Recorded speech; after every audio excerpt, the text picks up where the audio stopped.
Okay. So, మనం మంగళాచరణ చేసుకొని start చేద్దామంట.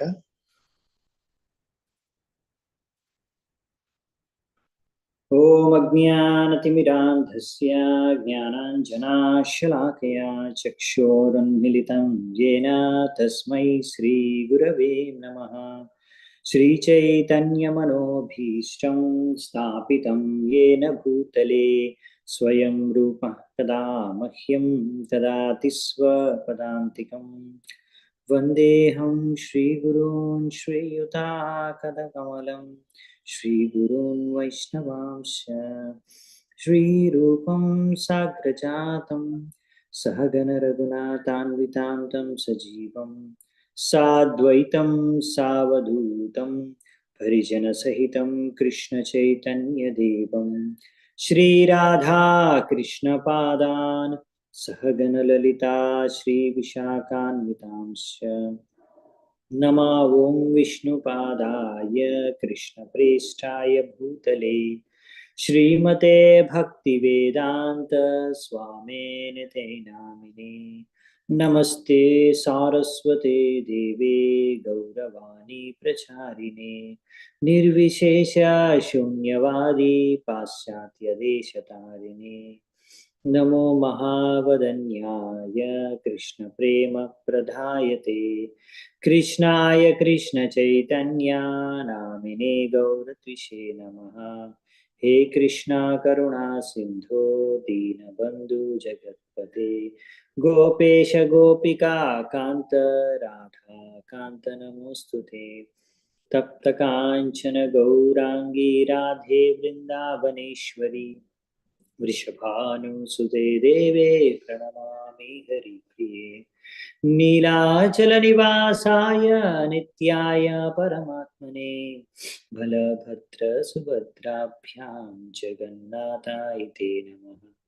वाञ्छाकल्पतरुभ्यश्च कृपासिन्धुभ्य एव च पतितानां पावनेभ्यो वैष्णवेभ्यो नमो नमः.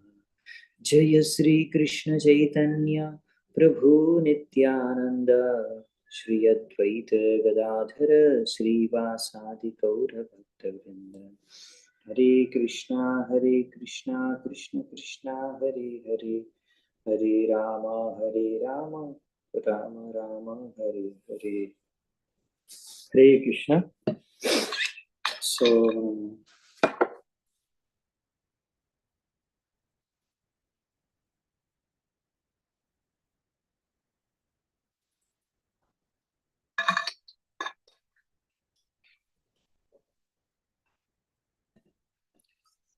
నలభై 6వ శ్లోకం.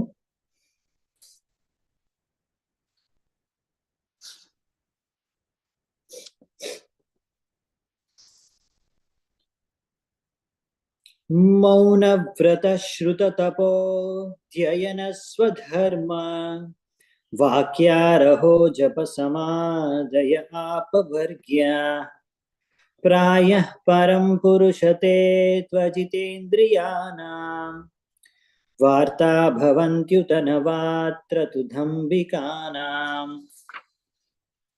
సో 46వ శ్లోకం నుంచి 50వ శ్లోకం వరకు ఇప్పుడు మనకి ప్రహ్లాద మహారాజు నరసింహస్వామికి ఈ విధంగా ప్రార్థన చేసుకుంటారు అన్నమాట. భక్తి అనేది ఒకటే మార్గము, దేన్నైతే మనం ఆశ్రయించాలి, ఈ విషయం పైన ఇప్పుడు ప్రార్థన చేస్తారు. సో ఇప్పుడు ఇక్కడ చెప్తున్నాడు ప్రహ్లాద మహారాజు, 10 రకాల మార్గాలు ఉన్నాయి ముక్తి పొందడానికి. ఒకటి మౌనవ్రతం, మౌనంగా ఉండడం, అవునా. అలాగే ఇంకొకటి ఎవరితో మాట్లాడకుండా ఉండడం, ఇంకోటి రకరకాల తపస్సులు చేయడం, ఇంకా నెక్స్ట్ వచ్చేసి అధ్యయన, వైదిక శాస్త్రాలని అధ్యయనం చేయడం, ఇంకా తర్వాత ఇలా తపస్సులు, వ్రతాలు, రకరకాల వ్రతాలు చేయడం, ఇంకోటి వచ్చేసి శాస్త్రాలు అధ్యయించడం, వ్యాఖ్యానించడం, శాస్త్రాల పైన వ్యాఖ్యానించడం, ఇంకా వర్ణాశ్రమ ధర్మ యొక్క కార్యాలని నిర్వహించడం, కర్తవ్యాల్ని, అలాగే ఒక ఒంటరిగా ఏకాంతంలో జీవించడం, లేకుంటే మౌనంగా మంత్రాన్ని జపించడం, లేకుంటే ధ్యానం చేసుకుంటూ ఉండడం.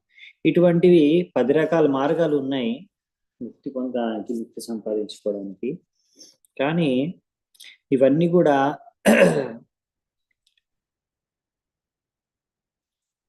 Only for professional practice. అంటే ఏదో చేయాలి అని, అంటే ఒక ప్రొఫెషన్గా చేయడం అనమాట. ఇంకా ఎవరైతే ఇంద్రియాల్ని నిగ్రహించుకోలేదో వాళ్ళు ఇవన్నీ మార్గాలను అనుసరించిన అవన్నీ ద్వారా వాళ్ళు వాళ్ళ జీవన వ్యాపాన్ని, జీవితాన్ని గడపడానికి పనికొస్తాయి అంతే. ఇంకా ఇలాంటి వాళ్ళు అనవసరంగా బాగా అహంకారులు అయిపోతారు. నేను ఇది చేశాను, అది చేశాను, ఇది వచ్చు, అది వచ్చాను, అంతేగాని దీనివల్ల వాళ్ళకి ఎటువంటి లాభము, ఎటువంటి సఫలత లభించదన్నమాట. సో నెక్స్ట్, అందుకనే ప్రభుపాల్ వారు రాస్తున్నారు, భాగవతంలో ఇచ్చారు, కేచిత్ కేవలయా భక్త్యా వాసుదేవా పరాయణః అఘం ధున్వతి కార్త్స్నేన నిహారం ఇవ భాస్కరః. ఏమన్నారంటే ఇక్కడ ఇలాంటి వాళ్ళు చాలా దుర్లభం అన్నమాట. ఎవరైతే ఇలా సంపూర్ణమైన అనన్య భక్తి, కేవలయ భక్తి అంటే కేవలం భక్తి మార్గాన్ని ఆశ్రయించి, వాసుదేవ పరాయణ అంటే కృష్ణుడికే వారు భక్తి చేసుకొని, వాళ్ళు అన్ని రకాల పాపాలని అఘం ధునువంతి కార్త్స్నేన, అన్ని రకాల పాపాలను తొలగించేయచ్చు, మళ్ళీ తిరిగి రావంటారు. అలాగా నిహారం భాస్కర. ఇతను ఈ విధంగా భక్తి చేసుకోవడం ద్వారా అన్ని రకాల పాపాలు తొలగిపోతాయి. సపరేట్ గా దాని గురించి శ్రమించాల్సిన అవసరం లేదు. మళ్ళీ కూడా మూలల నుంచి తొలగిపోతాయి పాపాలని, బీజం నుంచి. ఎలాగైతే సూర్యుడి యొక్క కిరణాల ద్వారా మంచు కరిగిపోతుందో ఆ విధంగా అన్నమాట. మంచు అంతా తెలియకుండా వెళ్ళిపోతుంది సూర్యుడు వచ్చేసినప్పుడు. సూర్యుడు అన్నప్పుడు మంచుతో నిండిపోయిన ఆకాశం, సూర్యుడు వచ్చిన తర్వాత మంచు అనేది కనిపించదు. అలాగే భక్తి చేసుకుంటే పాపాలన్నీ కనిపించకుండా వెళ్ళిపోతాయి. ఈ విధంగా ముక్తి అనేది కూడా వ్యక్తికి లభించేస్తుంది. ముక్తి లభించడానికి ఎన్నో మార్గాలు ఉన్నా కానీ అవన్నీ కూడా ముఖ్యంగా తపస్సు, వ్రతాలతో కూడుకొని ఉంటాయి, బ్రహ్మచర్యంతో కూడుకొని ఉంటాయి. కానీ ఎవరైతే వాసుదేవ పరాయణ అంటే కృష్ణుడిని ఎవరైతే పూజిస్తున్నారో, కృష్ణుడికి శరణాగతులై ఉంటారో, వాళ్ళకి ఈ మౌనము, వ్రతాలు, తపస్సులు ఇవన్నీ చేసే ఫలితాలన్నీ కూడా వాళ్ళకి దొరికిపోతాయి. అంటే ఇవన్నీ అంత పవర్ఫుల్ ప్రాసెసెస్ కాదనమాట. అన్నిటికన్నా శక్తివంతమైన ప్రాసెస్ భక్తి. సో ఒక్క భక్తి చేసుకుంటే ఇవన్నీ అయిపోతాయి. ఒక్క భక్తితోని 10 రకాల విధి విధానాలు ముక్తి లభించుకునే కార్యాలన్నీ కూడా సిద్ధమైపోతాయి. మనము యాక్చువల్లీ భక్తిలో కూడా ఇప్పుడు చూసుకుంటే, ఫర్ ఎగ్జాంపుల్ మౌనం అని ఇక్కడ ఇచ్చారు ఒకటి, అంటే అస్సలు మాట్లాడకుండా ఉండడం. కానీ నాలిక, జిహ్వం మనకుంది, మాట్లాడడానికి నోరుంది. ఒక్కొక్కసారి కొంతమంది ఇలా మౌనవ్రతం పాటిస్తారు.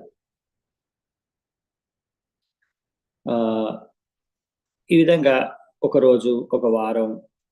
కానీ వైష్ణవులు ఇలాంటి మౌనవ్రతాలు నేను పాటించరు. అసలు మౌనవ్రతం యొక్క మెయిన్ ఉద్దేశం ఏంటంటే పనికి మారిన మాటలన్నీ మాట్లాడకుండా ఉండాలి, అది ఉద్దేశం. అలా నోరు మూసుకొని ఉండాలి.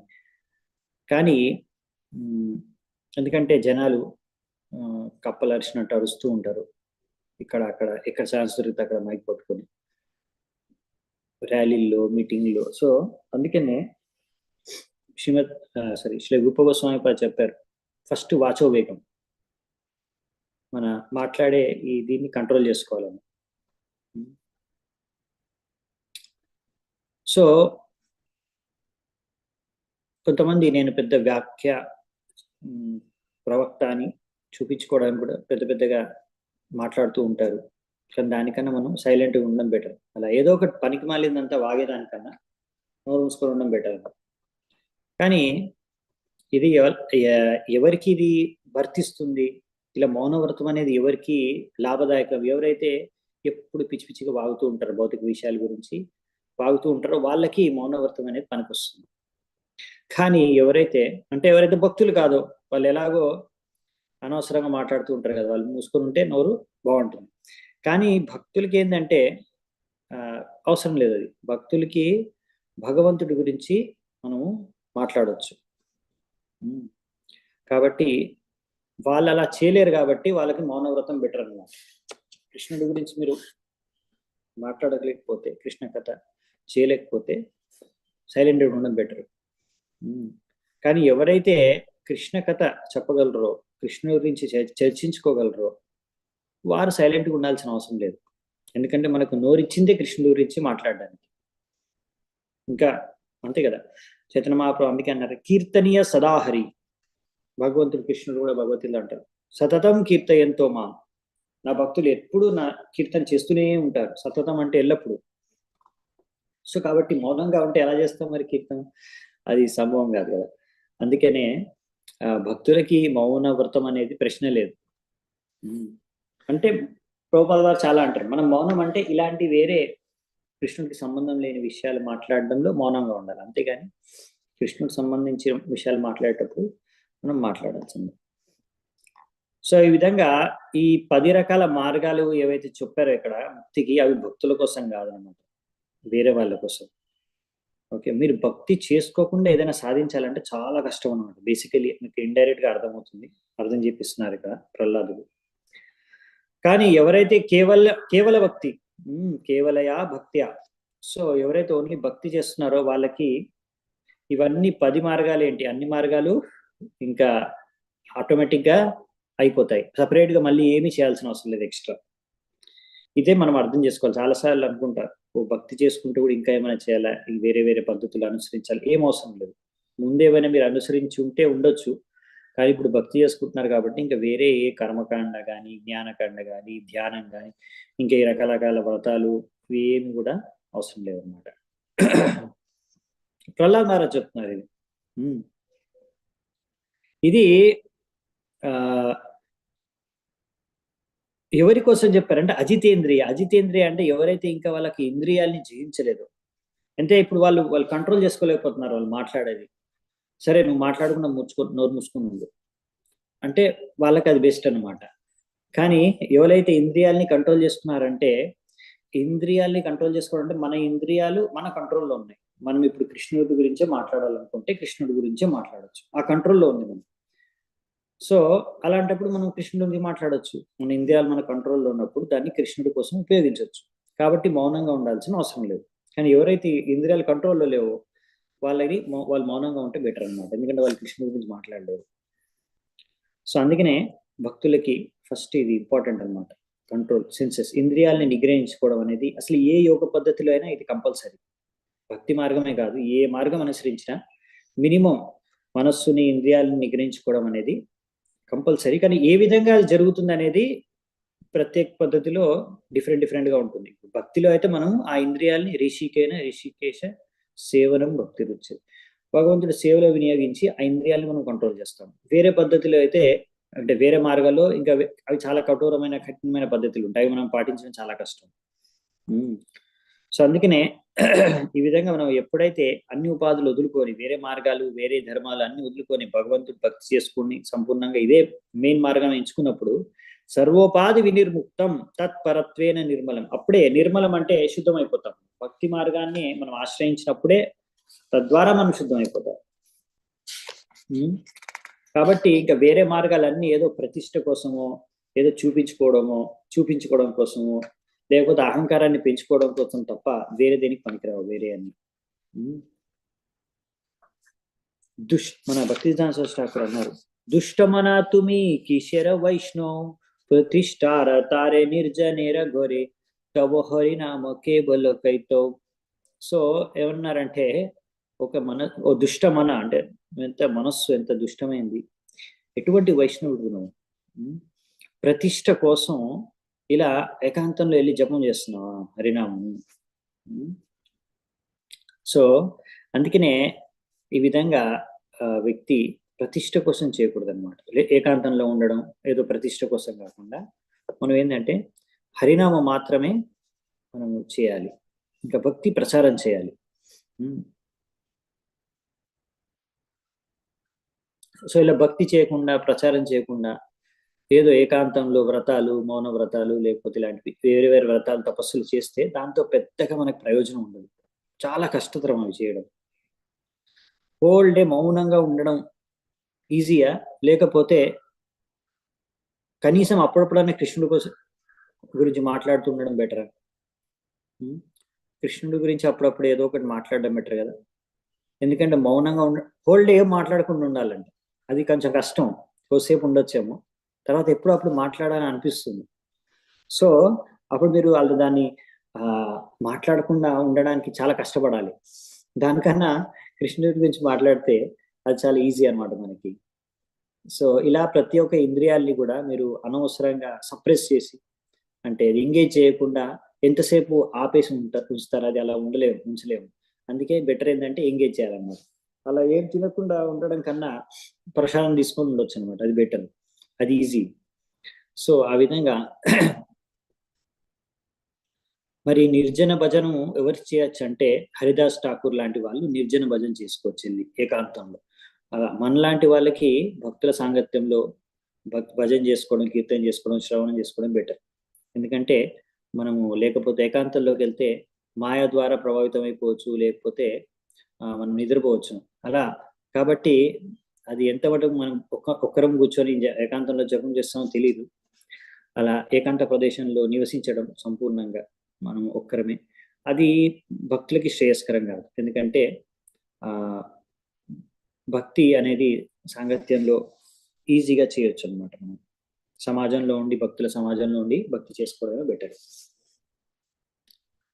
సో ఈ విధంగా 24 గంటలు నేను ఏకాంతంలో కూర్చొని జపం చేస్తాను, అది సంభవం కాదు. ఒక 2 గంటలు చేస్తారు, 3 గంటలు చేస్తారు, లేకపోతే ఒక రోజు చేస్తారు, 2 రోజులు చేస్తారు, కానీ అది మొత్తం హోల్ లైఫ్ అట్లా చేయడం అది మనకి ప్రాక్టికల్ కాదనమాట. అందుకనే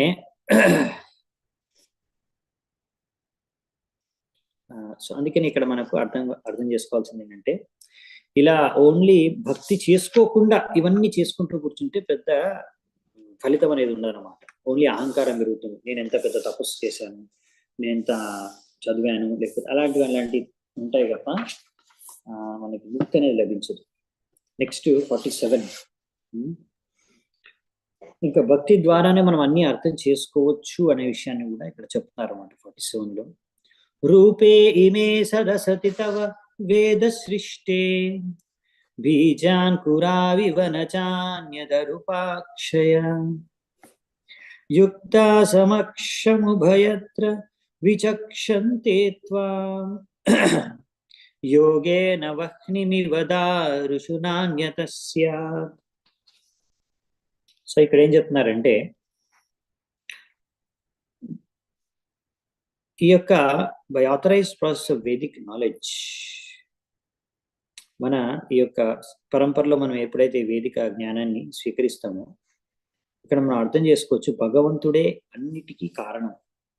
ఈ సృష్టికి ఆయనే కారకుడు, ఆయనే కర్త, అన్ని ఆయన చేస్తున్నాడు. ఆయన చేస్తుండొచ్చు వేరే వేరే రకరకాల శక్తుల ద్వారా, కానీ అవన్నీ కూడా ఆయన శక్తులే. కాబట్టి ఎవరైతే ఈ విషయాన్ని అర్థం చేసుకోగలరో, ఎలాగైతే ఈ యొక్క కట్టె లోపల, చెక్క లోపల అగ్ని ఉంటుందో, ఇది మనం అర్థం చేసుకోవచ్చు. ఎందుకంటే చెక్కలోంచే కదా అగ్ని బయటకు వచ్చేది, చెక్క కాలే కదా. అలాగే ఎవరైతే మిమ్మల్ని అర్థం చేసుకుంటారు భక్తి ద్వారా అర్థం చేసుకోగలరు మిమ్మల్ని. మీరే సృష్టికర్త, ఇంకా మీరే కారకులు, మీరే ఈ అంతా కూడా సర్వంత అన్ని చోట్ల వ్యాపించి ఉన్నది. మీరే కాజ్, మీరే ఎఫెక్ట్, మీరే కారకులు, ఇంకా మీరే. ఇప్పుడు అంతా కూడా భగవంతుడి శక్తే విస్తరించింది అంతా కూడా. మనము కూడా ఇంకా ఈ సృష్టి కూడా అంతా కూడా భగవంతుడి నుంచి వచ్చింది. ఆయనే సృష్టికర్త, ఆ సృష్టి కూడా భగవంతుడే. సో ఆ విధంగా మనము అర్థం చేసుకోవచ్చు అనమాట. ముందు 10 మార్గాలు చెప్పారు కదా, 10 మార్గాలు మౌనవ్రతము అవన్నీ అనుసరించి మనం భగవంతుడిని అర్థం చేసుకోలేము.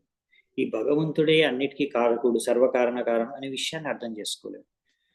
కానీ మనము ఈ జన్మాద్యస్యత అన్ని భగవంతుడి నుంచే వచ్చాయి అనే విషయాన్ని మనం భక్తి ద్వారా అర్థం చేసుకోవచ్చు అనమాట. సో అదే ఇక్కడ చెప్తున్నారు అనమాట. సో భగవంతుడే అన్నిటికీ మూలం అనమాట. బీజం మాం సర్వభూతానాం. అని గీతలు కూడా చెప్పారు భగవంతుడు. సో ఇది వేరే మెథడ్స్ తో అర్థం చేసుకోలేము, భక్తి ద్వారా అర్థం చేసుకోవడం. భక్త్యా మాం ఏకయా గ్రాహ్య, భక్త్యా మాం అవి జానాతి. సో ఎన్నో చోట్ల అలా కృష్ణుడు డైరెక్ట్ గా మనకు చెప్పాడు, భక్తి ద్వారానే నన్ను అర్థం చేసుకోగలరు, వేరే మార్గాల ద్వారా భగవంతుడిని ఎప్పుడు మనం సంపూర్ణంగా అర్థం చేసుకోలేము.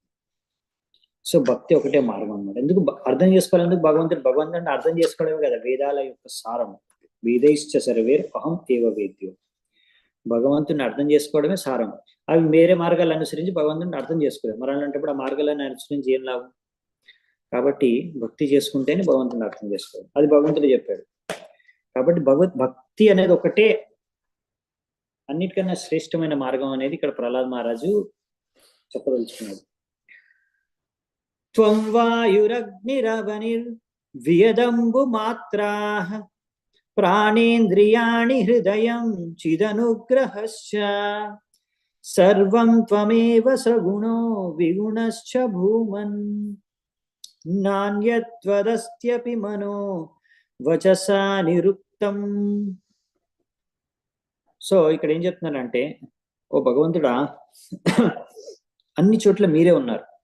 అసలైతే ఈ గాలి, ఈ పృథివీ, ఆకాశము, అగ్ని, నీరు అన్ని మీరే. మనం ఈ ఇంద్రియాల ద్వారా ఏవైతే గ్రహించే వస్తువులు ఉన్నాయో అవన్నీ కూడా మీరే. ఈ ప్రాణవాయువులు, పంచప్రాణాలు, ఇంకా ఈ పంచ ఇంద్రియాలు, మనస్సు, చేతన, అహంకారం అన్ని కూడా మీరే. అంటే సూక్ష్మ స్థూల శరీరాలతో కూడుకున్న అన్ని వస్తువుల విషయాలు అన్ని కూడా మీరే. ఈ విధంగా ఏదైతే ఈ యొక్క భౌతికంగా చూస్తున్నామో, మనము అర్థం చేసుకుంటున్నామో మనస్సు ద్వారా, అన్ని కూడా భగవంతుడు మీరే అంటున్నారు. అదేంటి? ఎందుకంటే చెప్పాం కదా, మనం మాట్లాడుకున్నాం కదా, మాయాతరం ఇదం సర్వం జగత్ అవ్యక్తమూర్తినా మత్స్థాని సర్వభూతాని నచాహం తేష్వస్థితః. సో భగవంతుడు అన్ని చోట్ల వ్యాపించి ఉన్నాడు. సర్వకాల్ విధం బ్రహ్మ అంటే అంతా కూడా ఒక విధంగా చెప్పాలంటే భగవంతుడి ఒక విస్తారం. ఈ సృష్టి అంతా కూడా ఆయన నుంచే వచ్చింది కాబట్టి ఆయన నుంచి సపరేట్ కాదు, ఆయన నుంచి భిన్నమేం లేదు. మళ్ళీ ఆయనలోనే అది తిరిగి వెళ్ళిపోతుంది కూడా ప్రళయం సంహారం తర్వాత. సో ఈ విధంగా భగవంతుడు అన్ని చోట్ల యాక్చువల్లీ ఉన్నాడు. ఆయన కోర్స్ మనం అట్లా అనేసి మనం ప్రతిదాన్ని భగవంతుడిని పూజించాము, ఆల్రెడీ విషయాన్ని చర్చించుకున్నాము నిన్ననే. కానీ మనము ఇలా ప్రతి చోట భగవంతుడిని ఎలా దర్శించుకోగలము అంటే దానికి మనం ఆ కృష్ణ చైతన్యం మనలో ఉండాలి. ఈ విషయాన్ని మనం అర్థం చేసుకోగలిగితే భగవంతుడిని, మనం ఏ చూసినా భగవంతుడిని తలుచుకోగలం, భగవంతుడిని చూడగలం. ఎందుకంటే మనం ఏ చూసినా అని అర్థమవుతుందో ఇది భగవంతుడి నుంచి వచ్చింది. ఈ యొక్క ఈ విషయం లేకపోతే ఈ ప్రాణిలో కూడా భగవంతుడు పరమాత్మ రూపంలో ఉన్నాడు. సో ఈ విధంగా, అంతేకాకుండా భగవంతుడు ప్రతి చోట ఉంటాడు. ఇంకో దగ్గర కూడా చెప్పాడు, ఎక్కడైతే భగవంతుడు యొక్క కీర్తన జరుగుతుందో అక్కడ భగవంతుడు ప్రత్యక్షమైపోతాడు. ఆయన నారదుడు చెప్పాడు, తత్ర తిష్టామి నారద ఎత్ర గాయంతి మద్భక్తా. ఎక్కడెక్కడైతే నా గురించి భక్తులు గానం చేస్తారో నారద నేను అక్కడ ప్రత్యక్షం అయిపోతాను, అక్కడ ఉంటాను. అంటే భగవంతుడు ఈ విధంగా ఆయన పరమాత్మ రూపంలో అన్ని చోట్ల వ్యాపించి ఉన్నాడు. ఆయన నుంచి ఆయన శక్తుల ద్వారా, బహిరంగ శక్తి కానివ్వండి, అంతరంగ శక్తిగా అన్ని ఆయన శక్తులే. ఆయన శక్తులు మనం కూడా ఆయన నుంచే వచ్చాము, అవునా, తటస్థ శక్తి. సో మొత్తం ఆయన శక్తులే వ్యాపించి ఉన్నాయి. ఒకవేళ ఆయన డైరెక్ట్ పరమాత్మ రూపంలో కూడా అవతారం తీసుకొని ఉంటాడు. అలాగే కాకుండా భగవంతుడు నిజంగా కూడా ప్రత్యక్షమైపోతాడు ఎక్కడైతే భగవంతుడు ఆయన గానం చేస్తారు, అవునా. ఇంకా భగవంతుడు ఇప్పుడు నరసింహస్వామి లాగా భక్తుడిని రక్షించడానికి కూడా ప్రత్యక్షం అయిపోవచ్చు. సో అంటే ఎన్నో విధాలుగా భగవంతుడు యాక్చువల్లీ అన్ని చోట్ల వ్యాపించి ఉన్నాడు. ఎక్కడి నుంచైనా మనము అలా చూడాలి అనుకుంటే, చూసే అలాంటి కళ్ళు ఉంటే ఎక్కడైనా మనం భగవంతుడిని చూసుకోవచ్చు అనమాట. అందుకే ప్రేమాంజన చురిత భక్తి విలోచనైన సంత సదైవ హృదయేషు విలోకయంతి యం శ్యామ సుందరమ చింత్య గుణస్వరూపం గోవిందమాది పురుషం. సో భక్తి, ప్రేమ ఉంటే ఎక్కడైనా మనకు భగవంతుడు కనిపించేస్తాడు. ఎక్కడి నుంచైనా మనం భగవంతుడిని కనెక్ట్ చేసుకోవచ్చు. ఏ వస్తువు, ఏ విషయాన్ని చూసినా అక్కడి నుంచి మనం భగవంతుడికి ఒక ఆ కనెక్షన్ చూడగలిగితే చాలు. యాక్చువల్లీ కృష్ణ చైతన్యంలోకి వెళ్ళిపోవచ్చు. ఏది చూసినా మనం భగవంతుడు గుర్తు వచ్చేసాడు అనుకోండి, అది చాలా బెస్ట్ చేతన అనమాట. ఓకే, 49th శ్లోకము. నైతే గుణాన గుణినో మహదాదయో ఏ సర్వే మనః ప్రభృతయా సహదేవ మర్త్యా ఆద్యంతవంత ఉరుగాయ విదంతి హిత్వాం ఏవం విమృశ్య సుధియో విరమంతి శబ్దాత్. సో ఇక్కడ ఏమంటున్నారంటే సత్వరజ తమో గుణాలు 3 ఏవైతే ఉన్నాయో ఇవి కూడా కాదు, నాట్ ద ప్రిడామినేటింగ్ డిటీ. అంటే ఇక్కడ ఉన్న ఎవరైతే లోకపాలకులు ఉన్నారో, దేవతలు ఉన్నారో, ఎవరైతే ఈ 3 గుణాలని కూడా నియంత్రిస్తున్నారో, లేకపోతే 5 పంచతత్వాలు, మనస్సు, లేకపోతే దేవతలు, మనుషులు ఎవ్వరు కూడా మిమ్మల్ని అర్థం చేసుకోలేరు. ఎందుకంటే ఇవన్నీ కూడా ఈ సృష్టిలో ఏవైతే ఉన్నాయో అన్నీ కూడా పుడతాయి, చనిపోతాయి, నాశనం అయిపోతాయి, సృష్టించబడతాయి, తర్వాత నాశనం అయిపోతాయి అన్ని. అందుకే ఇవన్నీ కూడా, వీరన్నిటి ద్వారా కూడా ఇవన్నీ కూడా మిమ్మల్ని అర్థం చేసుకోలేవు, వీటి ద్వారా కూడా మనం అర్థం చేసుకోలేము. అవును, అలా కేవలం ఎవరైతే ఆధ్యాత్మిక ఉన్నతి సాధించి భక్తి మార్గాన్ని అనుసరించారో వారు మాత్రమే అర్థం చేసుకోగలరు. సో ఇలాంటి వాళ్ళు ముఖ్యంగా భగవంతుడిని ఆశ్రయిస్తారు, భక్తి చేసుకుంటారు. అంటే ఎవరైతే అసలే తెలియని వాళ్ళు భగవంతుడిని అర్థం చేసుకోవాలనుకుంటారు, అంటే వేదాలని శాస్త్రాలని చదివి కూడా మనం అర్థం చేసుకోవాలి. అంటే ఓన్లీ వేద శాస్త్రాలు చదవడం ద్వారా మనము అర్థం చేసుకోలేము భగవంతుడిని, భక్తి చేసుకోవాలి. అంటే ఏదో జ్ఞానం అర్జించుకోవడానికి, అంటే జ్ఞాన మార్గం ద్వారా, ఇప్పుడు వేదాల శాస్త్రాలు వీళ్ళు కూడా చదువుతారు జ్ఞానులు. వాళ్ళు జ్ఞానికి భక్తికి మెయిన్ డిఫరెన్స్ ఏంటంటే, జ్ఞానులు ఏమనుకుంటారంటే నేను చదివేసి నా తెలివితోని నా బుద్ధితోని అన్ని శాస్త్రాలను అర్థం చేసుకొని భగవంతుడిని అర్థం చేసుకుంటా, అన్ని అర్థం చేసుకుంటా నా అంతకు నేను. సో ఇది జ్ఞానులు అన్నమాట. కానీ భక్తులు ఏంటంటే మనము చదువుతాం శాస్త్రాలు, కానీ మనం ఎందుకు చదువుతున్నాము? మనకు ఆల్రెడీ తెలుసు భగవంతుడు కృష్ణుడని. తెలియకుండా మనం ఆ శాస్త్రాలు పరంపరలో చదువుకొని శ్రవణం చేసి, ఒకటి మెయిన్ ఏంటంటే పరంపరలో నేర్చుకుంటాం. మనం సొంతంగా ఇష్టం వచ్చినట్టుగా చదువుకోవడం, ఆలోచించుకోవడం అనేది ఉండదు. సో మనకి జ్ఞానులకి ఇది డిఫరెన్స్ అనమాట. మన దగ్గర కంక్లూజన్ క్లియర్, కృష్ణుడు భగవంతుడు అనే విషయం క్లియర్ మనకి, కానీ జ్ఞానం దగ్గర క్లియర్ లేదనమాట. భగవంతుడు ఎవరు మేము కనుక్కుంటాం, మేము శాస్త్రాలు అన్ని చదివి పరిశోధించి విశ్లేషించి తర్వాత ఒక నిర్ణయానికి వస్తాం ఎవరు భగవంతుడు.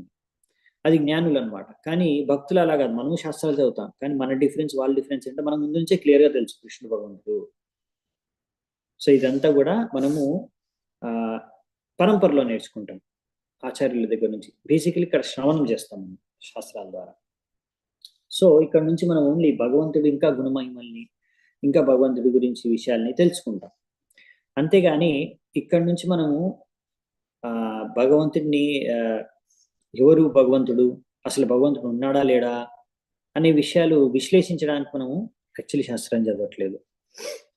సో అందుకే మన శాస్త్రాలు చదవడం, జ్ఞానుల శాస్త్రాలు చదవడం వేరన్నమాట.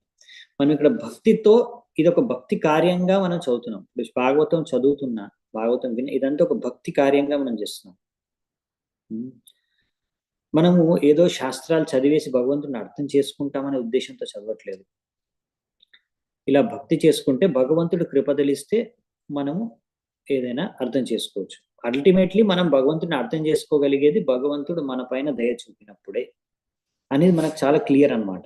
కానీ జ్ఞానులకు అలా ఉండదు. భగవంతుడి దయ ఏంటి?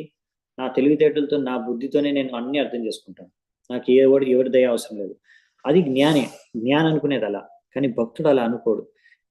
మనం అన్ని చేస్తాం, మనం తపస్సు చేస్తాము, మనం అన్ని నియమాలు పాటిస్తాము, అన్ని సాధన చేస్తాము, అంత సేవ చేస్తాం. అయినా కానీ ప్రతి మార్గంలో మనం ఆలోచించేది ఏంటంటే భగవంతుడు అనుగ్రహం ఉంటే, భగవంతుడు కృప ఉంటేనే అది జరుగుతుంది, అది అవుతుంది, నేను అర్థం చేసుకోగలను, నేను చేయగలను, లేకపోతే లేదు.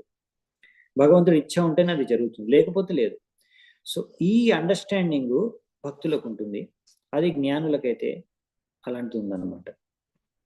ఇంకా కర్మకాండి వాళ్ళు కూడా అంతే. నేను ఈ కర్మ చేశానంటే నాకు ఈ ఫలితం దొక్కాల్సిందే, ఎందుకంటే నేను చేశాను కదా, కాబట్టి ఇది నాకు కావాల్సిందే, అలా ఉంటుంది అనమాట. కానీ భక్తులకి అలా కాదు. మనం చేసేది మనం చేస్తాం భగవంతుడికి, ఇంకా ఆయన ఇష్టం, ఆయన మనకి ఏమి ఇవ్వాలనుకుంటే అది ఇస్తాడు, లేదంటే లేదు. అదేది ఆయన ఏం చేసినా సరే మనకు. సో ఇది భక్తి మార్గానికి, కర్మకాండ మార్గానికి, జ్ఞాన మార్గానికి డిఫరెన్స్ అనమాట. సో అందుకనే ఎన్నో చోట్ల భగవంతుడు చెప్పాడు ఇది, భక్తి మార్గం ద్వారానే నన్ను అర్థం చేసుకోగలరు, భక్తి అమాం అభిజానాతి అని. సో అందుకే ఇంకా వేరే వేరే తపస్సులు వ్రతాల గురించి పెద్దగా ఆలోచించము. సో ఇంకా వేరే వేదాలు వేరే మనం అన్ని ఇప్పుడు 4 వేదాలు కూర్చొని చదవట్లేదు, మనం చదివేది మెయిన్లీ గీతా భాగవతం, అవునా, ఇంకా మన ఆచార్యుల యొక్క గ్రంథాలు. ఎందుకంటే ఇందులో సారం ఇచ్చేశారు భగవంతుడి విషయాలు, అవునా. వేదవ్యాసులు అన్ని వేదాలు రచించి, అన్ని పురాణాలు రచించి, ఇతిహాసాలు రచించి తర్వాత కూడా ఆయన ఎంతో అసంతుష్టిగా గురయ్యాడు. ఇన్ని రచించాను కానీ నాకు ఎంతో సంతృప్తి కలగట్లేదు. ఇవన్నీ చదివిన తర్వాత కూడా నాకే సంతృప్తి, అంటే నేను రాసిన నుండి నాకే సంతృప్తి కలగట్లేదు, ఇంకా చదివిన వాళ్ళకి ఏం సంతృష్టి, ఏం ఆనందం కలుగుతుంది. అలా దిగులు పడి కూర్చుంటే అప్పుడు నారదుని వచ్చి చెప్పాడు, నువ్వు తప్పు చేసింది ఏంటంటే, ఎక్కడ అంటే, ఎందుకు నీకు సంతృప్తి కలగట్లేదు అంటే, నువ్వు అన్ని ఏవేవో వర్ణించావు వేదాల్లో, ఎంతో జ్ఞానం ఇచ్చావు, కానీ భగవంతుడి యొక్క లీలల్ని, గుణమహిమల్ని, నామరూపాలని ఎక్కడ సరిగ్గా గానం చేయలేదు.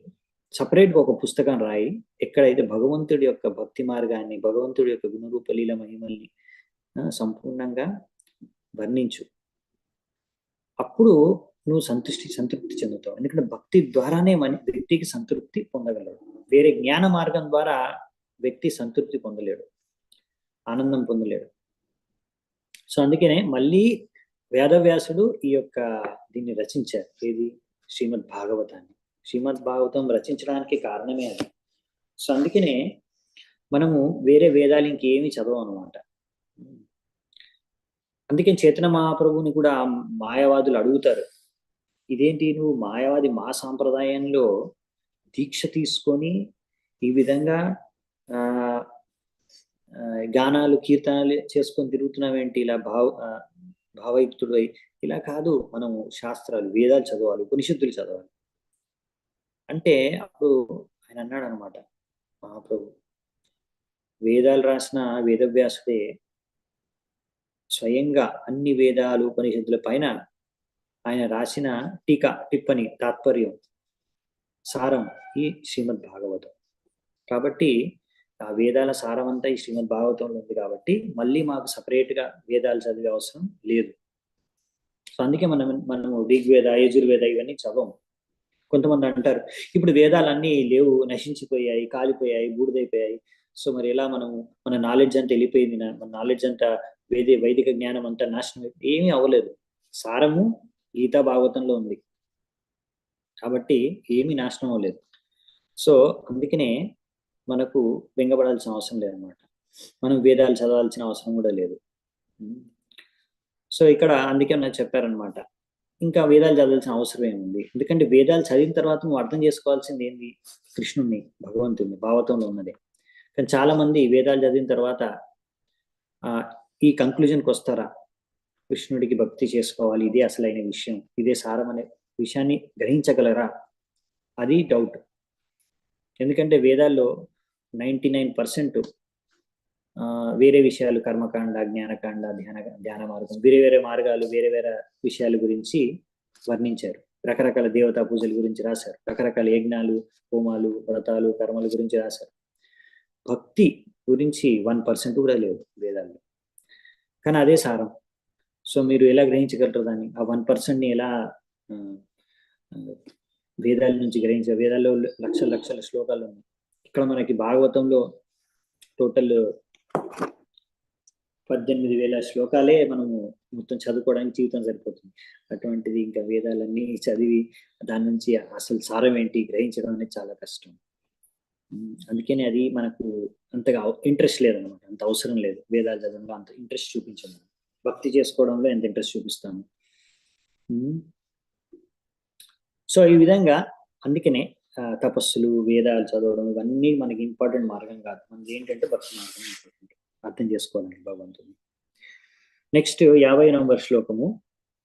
సో భక్తిలో మొత్తం ముఖ్యంగా 6 రంగాలు ఉంటాయని చెప్తాను. ఇప్పుడు 6 రకాలుగా మనం భక్తి చేసుకోవచ్చు అని ఇక్కడ ప్రహ్లాద్ మహారాజు 50వ శ్లోకంలో చెప్తున్నారు.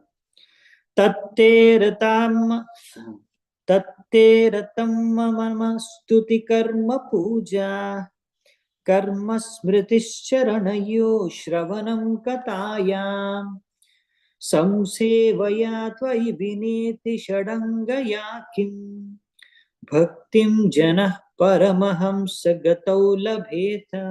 ఏ విధంగా భక్తి లభిస్తుంది మనకి? ఈ 6 అంగాలు చేయడం ద్వారా. ఇక్కడ ఏమేమి అంగాలు ఇచ్చారు చూడండి, 6 అంగాలు ఇచ్చారు మనకి. సో ఈ 6 అంగాలు ఏంటంటే, మొదటిది ప్రార్థనలు అర్పించుకోండి. ఇప్పుడు ఏదైతే ప్రహ్లాద్ మహారాజ్ చేస్తున్నాడు, అవునా, ప్రహ్లాద్ మహారాజ్ ప్రార్థనలు అర్పించుకుంటున్నాడు. స్తుతి కర్మ పూజ, స్తుతించడం, భగవంతుడిని స్తుతిస్తూ పూజించడం. ఇప్పుడు ఎలాగైతే ప్రహ్లాద్ మహారాజ్ చేస్తున్నాడు, ప్రస్తుతం అదే మనం చూస్తున్నాం.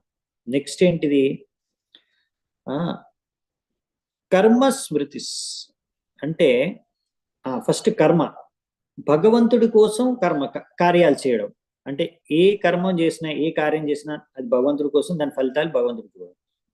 నెక్స్ట్ స్మృతి అంటే భగవంతుడికి స్మరించుకోవడం, స్మరణ. స్మృతి చరణయో అంటే భగవంతుడి పాద పద్మాలని స్మరించుకోవడం.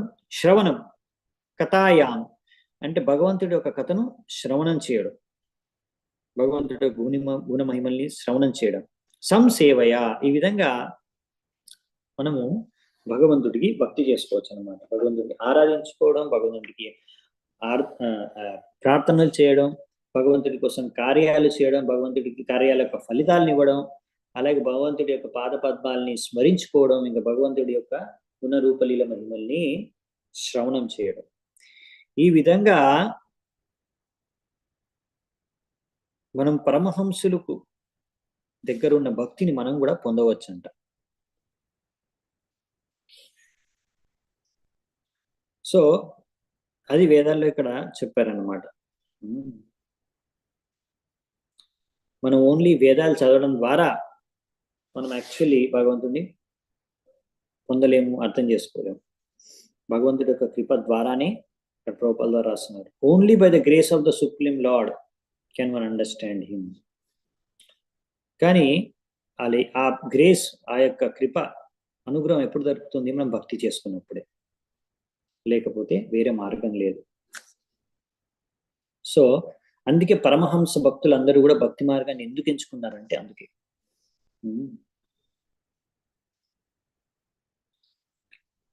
ఈ పరమహంస స్థాయికి మరి మనం కూడా వెళ్ళాలంటే ఎలా? అది భక్తి మార్గం ద్వారానే వెళ్ళగలుగుతాం.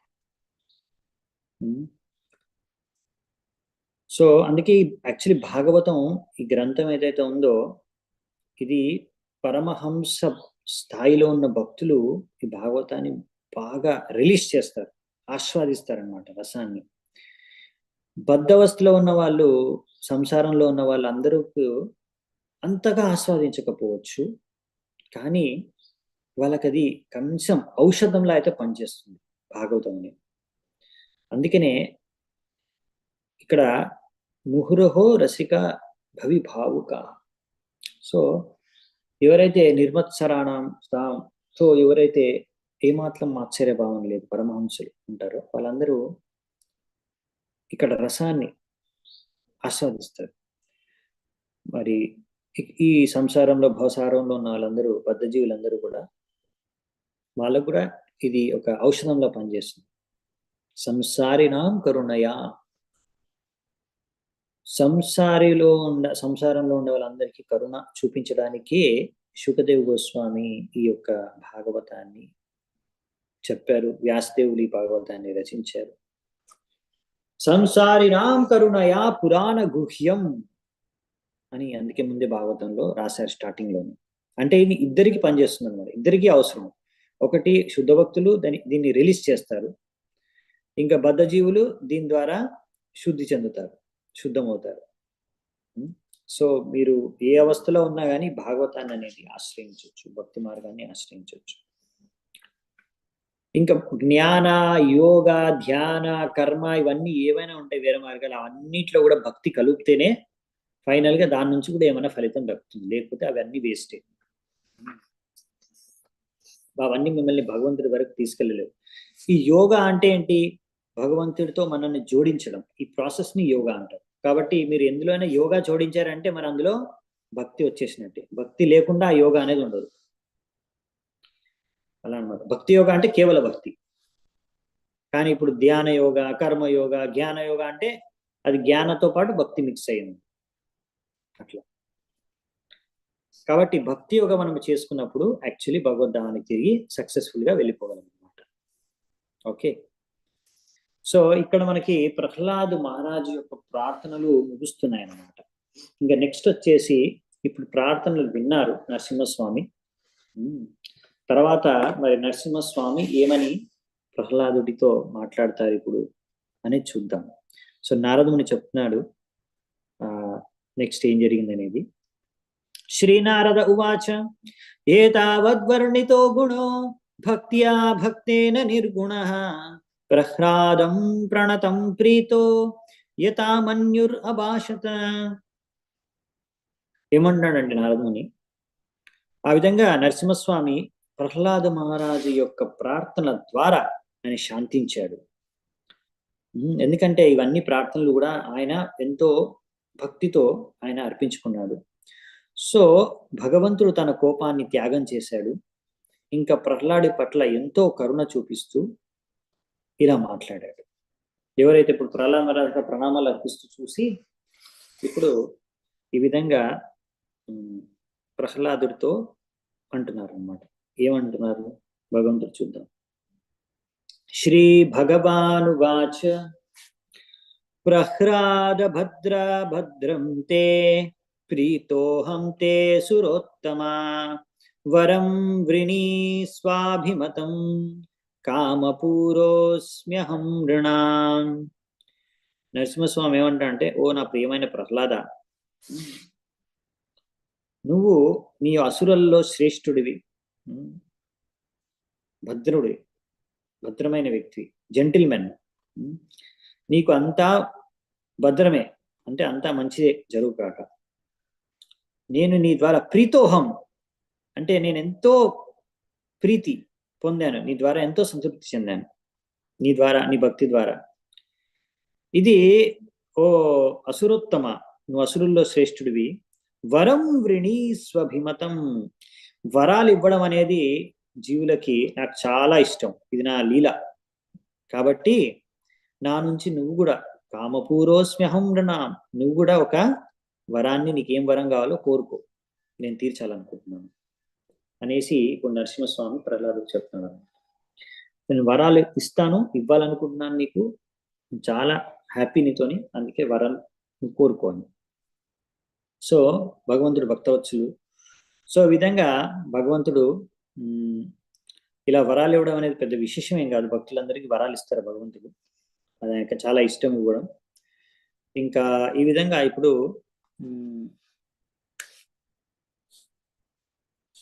వరాల కోసం యాక్చువల్లీ మనం సపరేట్గా ఈ వరం కావాలి, ఆ వరం కావాలని భగవంతుడి దగ్గరికి వెళ్ళకూడదు, వెళ్ళాల్సిన అవసరమే లేదు. యాక్చువల్లీ భక్తులు భగవంతుడు భక్తి చేసుకుంటే వాళ్ళకి కావాల్సినవన్నీ కూడా భగవంతుడు ఆల్రెడీ ఇచ్చేస్తారు, లేకపోతే అడగకుండానే ఇచ్చేస్తారు యాక్చువల్లీ. కాబట్టి మనం జస్ట్ భగవంతుడిని సంతృప్తి పరచడానికి ప్రయత్నించాలి అంతే. యస్య ప్రసాదాత్ భగవత్ ప్రసాదో. ఈ విధంగా మనం మన గురువుల్ని సంతృప్తి పరిస్తే భగవంతుడు కూడా సంతృప్తి చెందుతారు. తర్వాత భగవంతుడు సంతృప్తి చెందితే మన అన్ని అవసరాలు, అన్ని కోరికలు అన్ని పూర్తయిపోతాయి. సపరేట్గా మనము ఇలా ఒక్కొక్క కోరిక తీర్చుకోవడానికి ఏ కష్టం పడాల్సిన అవసరం లేదు, వన్ షాట్ అనమాట, భక్తితోనే అన్నీ అయిపోతాయి. సో ఆ విధంగా అందుకే ఇక్కడ మనకు అది చెప్తున్నారనమాట. 53వ నంబర్ శ్లోకం. మామ ప్రణీతాయుష్మన్ దర్శనం దుర్లభం హిమే దృష్ట్వా మాం న పునర్జంతుర్ ఆత్మానం తప్తుమర్హతి. ఓ ప్రహ్లాద, నువ్వు ఆయుష్మాన్ భవ అంటే నువ్వు చాలా చిరకాలం జీవించు. దర్శనం దుర్లభం హిమే, నా దర్శనం లభించడం అనేది చాలా దుర్లభం. నా యొక్క దర్శనం ఒకసారి లభించాలంటే ఎంతో నన్ను సంతృప్తి పరిచి ఉండాలి, అప్పుడే లభిస్తుంది. ఆ విధంగా ఎవరికైనా నా దర్శనం లభిస్తే వాళ్ళకు మళ్ళీ ఎప్పుడు ఎటువంటి బాధ అనుభవించాల్సిన అవసరం ఉండదు. ఇంకా ఏదో పొందాలి, ఇంకా ఏదో సంతృప్తి చెందాలని ఎప్పుడు అనిపించదు వాళ్ళకి. సో ఇలా భగవంతుడే చెప్తున్నాడు అనమాట 53వ శ్లోకంలో ఆశీర్వాదం ఇస్తున్నారు. ఇంకా 54వ శ్లోకం చూద్దాం. ప్రీణంతి హ్యతమాం ధీరాః సర్వభావేన సాధవః శ్రేయస్కామమహాభాగ సర్వాసామాశిషాం పతిం. నెక్స్ట్ ఏమంటారంటే, ఓ ప్రహ్లాద, నువ్వు చాలా భాగ్యవంతుడివి. ఈ విషయాన్ని తెలుసుకో నా దగ్గర నుంచి. ఎవరైతే తెలివైన వాళ్ళు, ఉన్నతమైన వాళ్ళు నన్ను సంతృప్తిపరచడానికి విభిన్న రకాలుగా విభిన్న రసాల్లో ప్రయత్నిస్తారు. ఎందుకంటే నేనే అందరి కోరికల్ని, ఇచ్చల్ని తీర్చేవాడిని. సో ఒక్కొక్కరు ఒక్కొక్క భావంలో భగవంతుణ్ణి ఆరాధిస్తూ భగవంతుణ్ణి సంతృప్తిపరచడానికి ప్రయత్నిస్తారంట. అందరి కోరికలు నేను తీరుస్తాను అన్నారు. ధీరా సర్వభావేన. సో భావ అనే స్థాయి అనేది ప్రేమ కన్నా ముందు వస్తుంది.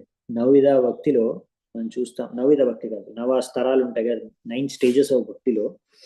అందులో ఫైనల్ స్టేజ్ ప్రేమ. ప్రేమ కన్నా ముందు వచ్చే స్టేజ్ భావ. యాక్చువల్లీ భావ ఎలాంటిదంటే మనకు భక్తి రసాన్ని వచ్చిందో చూడాలి. అది ఎలాగైతే అంకురితం చెందిన బీజం లాంటిది అనమాట. అంటే జస్ట్ ఇంకా మొలకెత్తుతుంది, ఇంకా అవ్వలేదు ఫుల్గా చెట్టు, కానీ జస్ట్ స్టార్ట్ అయింది ప్రేమ, స్టార్టింగ్ స్టేజ్ అనమాట. సో ఈ విధంగా సంపూర్ణమైన భావ అంటే ప్రేమ. బేసికల్లీ భావ అనేది ప్రేమ యొక్క స్టార్టింగ్ స్టేజ్. సో రకరకాల భావాల్లో మనము భగవంతుడిని ఆరాధించుకోవచ్చు అంట. రకరకాల రసాలు, దాస్యరసం, సాఖ్యరసం, వాత్సల్యరసం, మాధుర్యరసం. శాంతరసం ఉంటుంది కానీ అది జస్ట్ అందులో ఎక్కువ ఫీలింగ్స్ ఉండవు కాబట్టి జస్ట్ బార్డర్ అనమాట, జస్ట్ స్టార్టింగ్ స్టేజ్ అనుకోండి. ముఖ్యంగా చెప్పాలంటే దాస్య, సాఖ్య, వాత్సల్య, మాధుర్య ఈ భావాల్లో భగవంతుని ఆరాధించుకోవడం బెస్ట్. భక్తులు అలాగే ప్రయత్నిస్తారు. సో ఇది ఏదో ఒక స్థాయిలో, ఏదో ఒక స్థలంలో, భావంలో మనం భగవంతుని ఆరాధించుకోవాలి. ఇది కొంచెం అడ్వాన్స్ స్టేజ్ అనమాట. సో నారదుని చెప్తున్నారు. కానీ ప్రహ్లాద్ మహారాజు ఎటువంటి భౌతిక కోరికలను కోరుకోలేదు. మరి ఏం కోరుకున్నాడు అనేది నెక్స్ట్ చాప్టర్ లో చూద్దామంట. ఉంటాయి ఇంకా నెక్స్ట్ చాప్టర్ చాలా ఉంది దీని గురించి. కానీ ఇప్పుడు నారదుని ఇప్పుడు కంక్లూడ్ చేస్తున్నాడు ఈ చాప్టర్. లాస్ట్ శ్లోకం ఈ రోజుకి 55 నంబర్ శ్లోకం.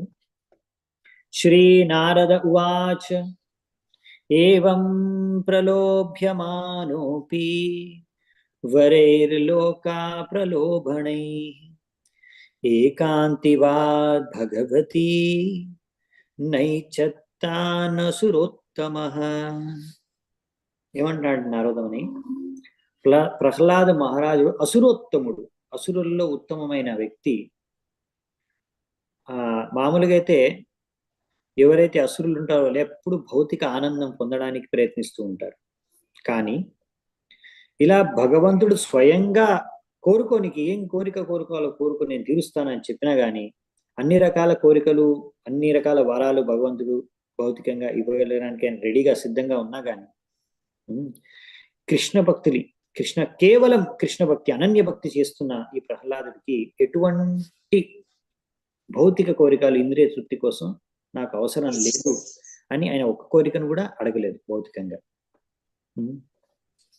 సో ఇలా ప్రహ్లాద్ మహారాజు, ధ్రువ మహారాజు కూడా ఫస్ట్ ఒక భౌతిక కోరికతోనే వెళ్ళాడు భగవంతుని ఆరాధించుకోవడానికి. ఆయనతో తపస్సు, ధ్యానం దారిలో నారదుని కలిసి ఆయన దాన్ని భక్తిగా కన్వర్ట్ చేసి నువ్వు ఇలా చేసుకో ధ్యానం, తపస్సు అని అందులో భక్తి మార్గాన్ని సూచిస్తాడు. ఆయన అలాగే భక్తి చేసుకుంటాడు భగవంతుడికి. అలా భక్తితో తపస్సు చేసుకోవడం ద్వారా తర్వాత ఆయనలో ఉన్న యాక్చువల్లీ ఆ కోరిక అనేది వెళ్ళిపోయింది. భగవంతుడి దర్శనం లభించిన తర్వాత ఇంకా అసలు ఆయనలో ఏమాత్రం భౌతిక కోరికలు, ఏ కోరికతో వచ్చాడు ఆ కోరికే వదిలేశాడు. ఆ కోరికే ఆయన మర్చిపోయాడు, అవసరం లేదనిపించుకున్నాడు. అవునా? సో అప్పుడు ఆయన అన్నాడు, భగవంతుడు అప్పుడు అడిగినప్పుడు ధ్రువ మహారాజు, నీకేం కావాలి కోరుకో ధ్రువ మహారాజ్ అంటే, స్వామిన్ కృతార్థోస్మి వరం నయాచి. ఇప్పుడు మీ దర్శనంతోనే నేను కృతార్థుని అయిపోయాను, నాకు సంతృప్తి చెందిపోయింది, ఇంకా నాకు ఇంకేం అవసరం లేదు. అయినా భగవంతుడు ఆయనకి ఇచ్చారు. ఈ కోరికతో ఆయన ముందు మొదలు పెట్టాడు తపస్సు. సో కానీ ఆయన కోరుకోలేదు. అలాగే ఇప్పుడు ప్రహ్లాద మహారాజుకు కూడా భగవంతుడు మొత్తం సామ్రాజ్యం ఇచ్చేస్తాడు హిరణ్యకశిపుడిది. నెక్స్ట్ హిరణ్యకశిపుడు చనిపోయిన తర్వాత ఆయన సామ్రాజ్యానికి రాజుగా ప్రహ్లాద మహారాజుని నియమిస్తాడు భగవంతుడు. కానీ ప్రహ్లాదుడికి మాత్రం ఏమాత్రం కోరికలు లేవు. ఎందుకంటే భక్తులు యొక్క ఏంటి కోరిక అంటే, మనకు ఎలాగైతే మహాప్రభు చెప్పారో శిక్షాష్టకంలో 4వ నంబర్ శ్లోకంలో, నదనం న జనం న సుందరిం కవితాం వా జగదీశ కామయే మమ జన్మని జన్మనీశ్వరే భవతాత్ భక్తిర్ అహైతుకి త్వయి. జన్మ జన్మాంతర వరకు మేము భగవంతుడికి భక్తి చేసుకోవాలని కోరుకుంటాం. ఇంకా వేరే ఏ కోరికలు మనకి లేవు, అవసరం లేదు. సో ఎందుకంటే అదే అసలైన ఆనందాన్ని ఇస్తుంది. వేరే ఏ కోరికలు తీర్చుకున్నా ఆనందం అనేది దొరకదు. అదనమాట మెయిన్. సో ఈరోజు ఇక్కడే మనం ముగిద్దామంటే ఈ చాప్టర్ కూడా అయిపోయింది. సో నెక్స్ట్ 10th చాప్టర్ నుంచి మనము రేపు మొదలు పెడదాము. చాలా చాలా ధన్యవాదాలు మీ అందరూ ఈరోజు వచ్చినందుకు. Thank you so much. Srila Prabhupada की जय, भागवतम की